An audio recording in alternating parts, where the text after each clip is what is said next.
जय जय रघुवीर समर्थ. शुका सारिखे पूर्ण वैराग्य जाचे, वसिष्ठा परी ज्ञान योगेश्वराचे. कवी वाल्मिका सारिखा मान्य ऐसा, नमस्कार माझा सद्गुरु रामदासा. मला वाटते अंतरेत्वा वसावे, तुझ्या दासबोधासी त्वा बोध व्हावे. अपत्या परी पाववी प्रेमग्रासा, महाराजया सद्गुरु रामदासा. गुरुर्ब्रह्मा गुरुर्विष्णू गुरुर्देवो महेश्वरः, गुरुस्साक्षात् परं ब्रह्म तस्मै श्री गुरवे नमः. जय जय रघुवीर समर्थ.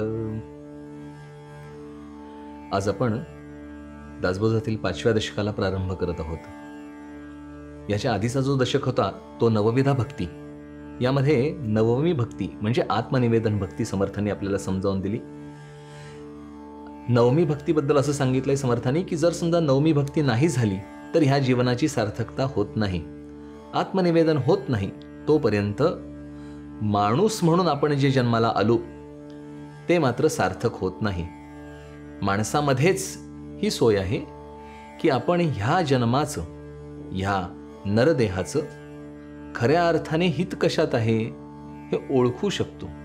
इतर सगळेच्या सगळ्या ज्या योनी आहेत त्यामध्ये त्यांना बुद्धी आहे, परंतु ती त्यांच्या जगण्यापुरती आवश्यक इतकीच बुद्धी आहे. मनुष्याच्या ठिकाणची जी बुद्धी आहे तिला विवेक दिलाय, म्हणजे काय चांगलं आणि काय वाईट याचा ती निवाडा करू शकते. आणि जे मला अनहितकारक आहे ते मी टाळू शकते आणि ते बुद्धी करू शकते. इतर जनावरांना मात्र ती सोय नाहीये.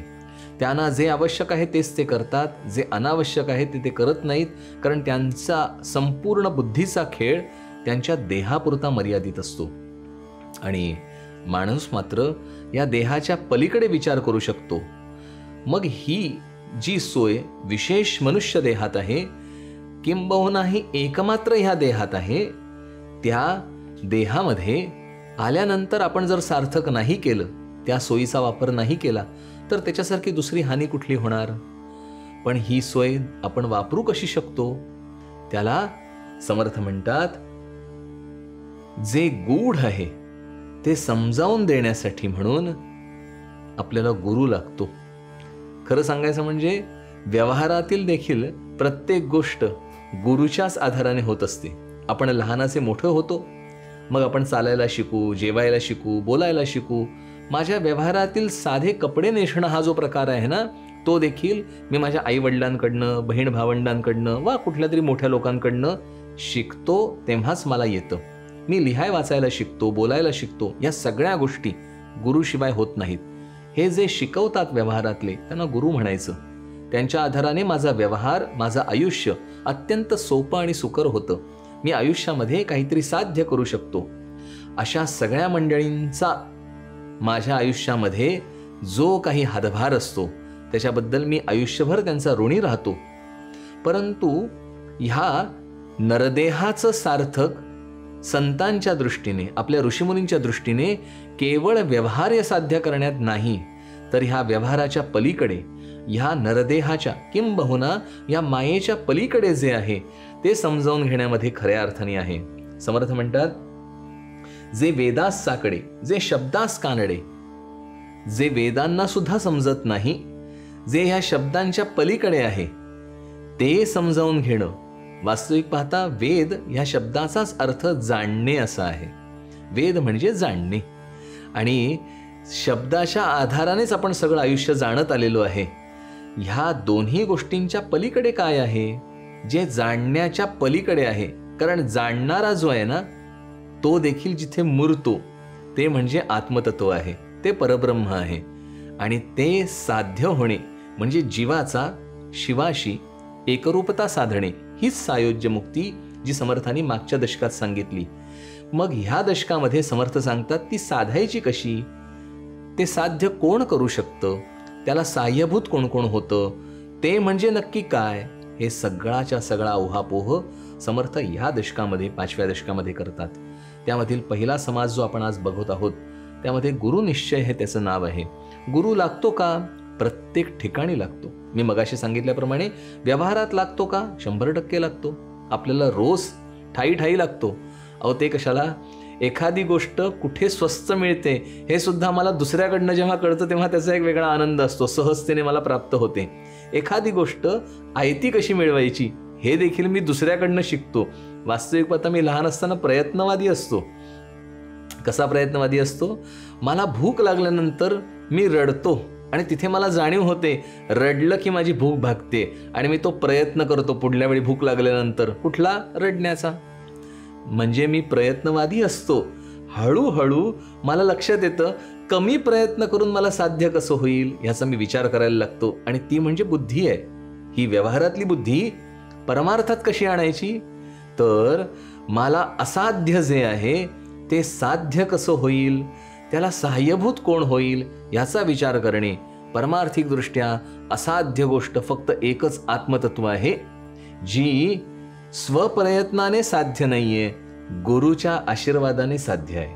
आणि हे पटणं हे परमार्थातली मोठी पायरी आपण ओलांडण्याचं लक्षण आहे. मला हे पटावं लागतं. व्यवहारात जसा गुरु लागतो, मग जिथे माझे पंच ज्ञानेंद्रिय आणि पंच कर्मेंद्रिय कार्यरत आहेत, ज्याच्या आधाराने मी आजपर्यंत व्यवहार करतो आहे, ती देखील जिथे हतबल होतात, याचा अर्थ मी कुठल्याही पुरुष प्रयत्नाने कर्तृत्वाने ते साध्य नाही करू शकत. पण मग हे साध्य कसं करावं, उपाय एक, सद्गुरु कृपा. त्याच्याशिवाय हे साध्य नाही. समर्थ म्हणतात मला व्यवहारामध्ये जे सहाय्यभूत झाले आहेत, म्हणजे षोडशोपसंस्कार जे आहेत, ते कशाच्या आधाराने चालतात, तर ब्राह्मणी योगयाग व्रते दाने, ब्राह्मणी तीर्थाटने, कर्ममार्ग ब्राह्मणाविणे होणार नाही. गुरुजींच्या आधाराने म्हणजे जाणकार व्यक्तींच्या आधाराने षोडश संस्कार आणि व्यवहार हे सगळे जाणत्या पुरुषाच्या आधाराने आपण करतो. स्वधर्मकर्मी पूज्य ब्राह्मण समर्थ म्हणतात, या सगळ्या ठिकाणी निश्चितच जे ब्राह्मण मंडळी आहेत, जे जाणकार आहेत, जे ज्ञानी आहेत, मग ते कुठल्याही प्रकारचे कुठल्याही पातळीचे कसेही असो, त्या त्या गोष्टीमधले जे ज्ञानी आहेत त्यांच्या आधाराने तो व्यवहार आपण साध्य करतो.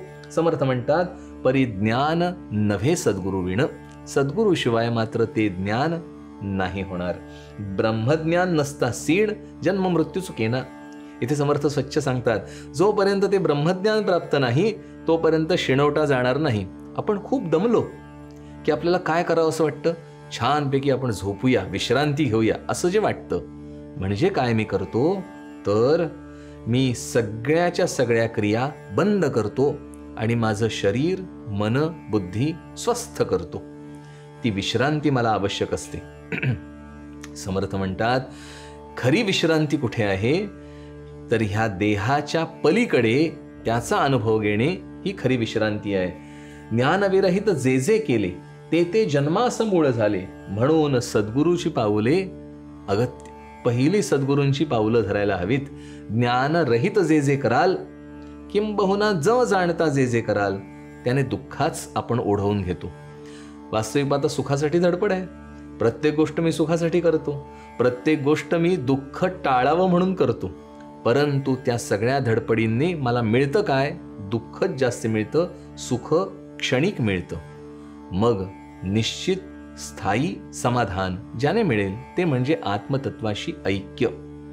अर्थात हे ऐकायला थोडंसं जरा अवघड जातं.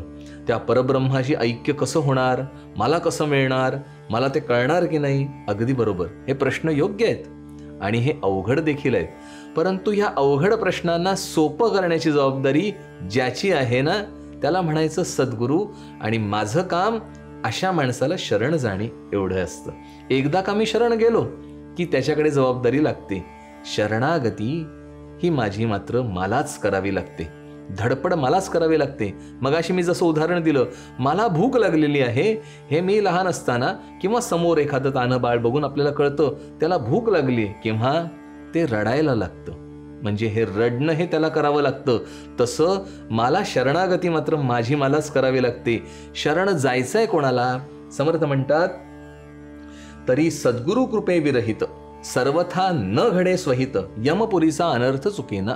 त्याला शरण जायचंय जो सद्गुरू आहे, किंबहुना ज्याला कळलंय जीव आणि शिव एकच आहेत, अशा ज्ञानी पुरुषाला शरण जायचंय. आणि जोपर्यंत आपण त्यांना शरण जात नाही तोपर्यंत आपली सार्थकता साध्य होणार नाही ह्या जन्माची.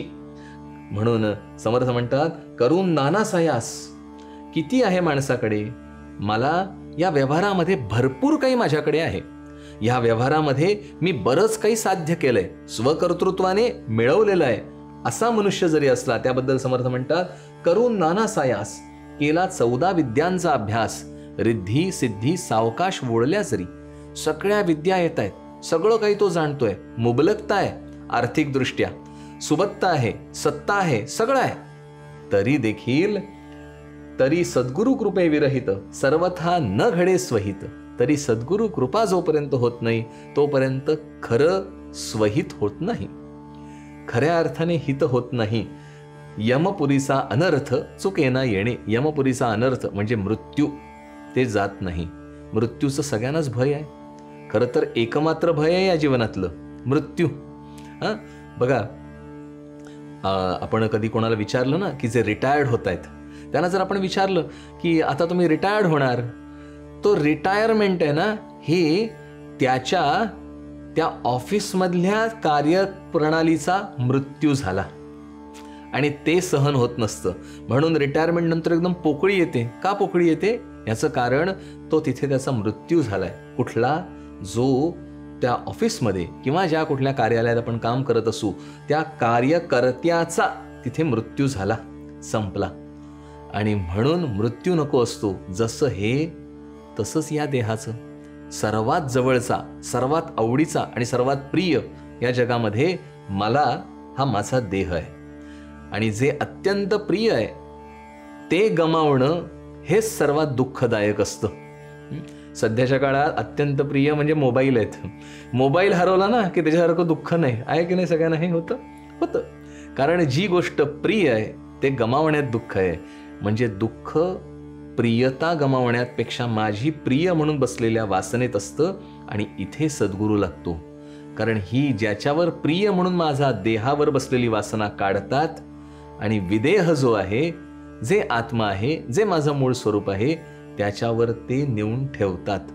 हे कार्य सद्गुरूच करू शकतात. म्हणून समर्थ म्हणतात, जव नाही ज्ञानप्राप्ती तव चुकेना याता याती. मृत्यूचं दुःख, पुनरावृत्ती हे जात नाही, चुकत नाही. म्हणून गुरु कृपेविण अधोगती गर्भवास चुकेना. त्यांच्या कृपेशिवाय हे होणार नाही. म्हणून गुरु अत्यावश्यक आहे. आणि हे पटवून घेणे हे माझं कार्य आहे. मला हे कळायला पाहिजे. आता मला कळलं की मला गुरु हवा आहे. मी सगळ्या ठिकाणी ऐकत जातो की गुरु पाहिजे, उपासना करायला पाहिजे, ध्यानधारणा करायला पाहिजे. परंतु हे पक्क लक्षात ठेवा, मला एखादी गोष्ट येणं आणि मला एखाद्या गोष्टीमध्ये आल्याबद्दल कुठल्या तरी मान्यवर व्यक्तीने वा संस्थेने त्याचं सर्टिफिकेट देणं, ह्याच्यात जो फरक आहे ना, तो फरक गुरु असणं आणि मी आपणून कार्य करणं याच्यामध्ये राहतो. आपण सुद्धा सगळ्या ठिकाणी विचारतो, इज ही सर्टिफाईड? ते आहेत का? ते योग्य करतील का काम? हे जसं आपण बघतो तसं सद्गुरूंचं आहे. सद्गुरूंनी ज्याला स्वीकारलं त्याचं आयुष्य आणि मी अंधारामध्ये चाचपडत जाणं त्याचं आयुष्य, याच्यात जमीन आसमानाचं अंतर आहे. छोटंसं उदाहरण देतो. 2 आंधळे निघालेत अंधाऱ्या खोलीमध्ये आणि एक आंधळा चाचपतोय सगळीकडे आणि दुसऱ्या आंधळ्याला जो प्रकाशाकडे गेलेला आहे त्याने दोरी टाकलेली आहे. आता ज्या आंधळ्याच्या हातात दोरी आहे ना, तो पोचणार आहे का चाचपणारा पोचणार आहे? निश्चितच ज्याच्या हातात दोरी आहे तो पोचणार आहे. ही जी दोरी आहे ना, ती सद्गुरूची कृपा आहे. ती बरोबर ह्या आंधळ्याला प्रकाशाकडे घेऊन जाणार आहे. किंबहुना आंधळ्याला डोळसपणा देते ही दोरी. त्याला दिसत नाहीये, मग ह्याला दिसतंय का? नाही. मग ह्याला कळतंय कसं? त्या दोरीमुळे, म्हणजेच गुरुकृपेमुळे कळतंय कुठून जायचंय, कसं जायचंय. म्हणून सद्गुरू आवश्यक आहे. आणि त्याबद्दल समर्थ म्हणतात, सद्गुरू विण जन्म निर्फळ, सद्गुरू विण दुःख सकळ, सद्गुरू विण तळमळ जाणार नाही. मला तो सद्गुरू मिळाला की माझी तळमळ शांत होणार आहे, स्वस्थ होणार आहे. समर्थ म्हणतात, असो जयास मोक्ष भावा, तेणे सद्गुरू करावा. सद्गुरू विण मोक्ष पावावा हे कल्पांती न घडे. ते कल्पांतीही घडणार नाही. सद्गुरू शिवाय मला पुढे प्रगतीच नाही. नित्य सुखाकडे, नित्य समाधानाकडे माझी प्रगती केवळ त्यांच्यामुळेच होणार आहे. आणि म्हणून समर्थ म्हणतात, निश्चितच आपण सद्गुरू गाठावा आणि त्याला शरण जावं. जय जय रघुवीर समर्थ.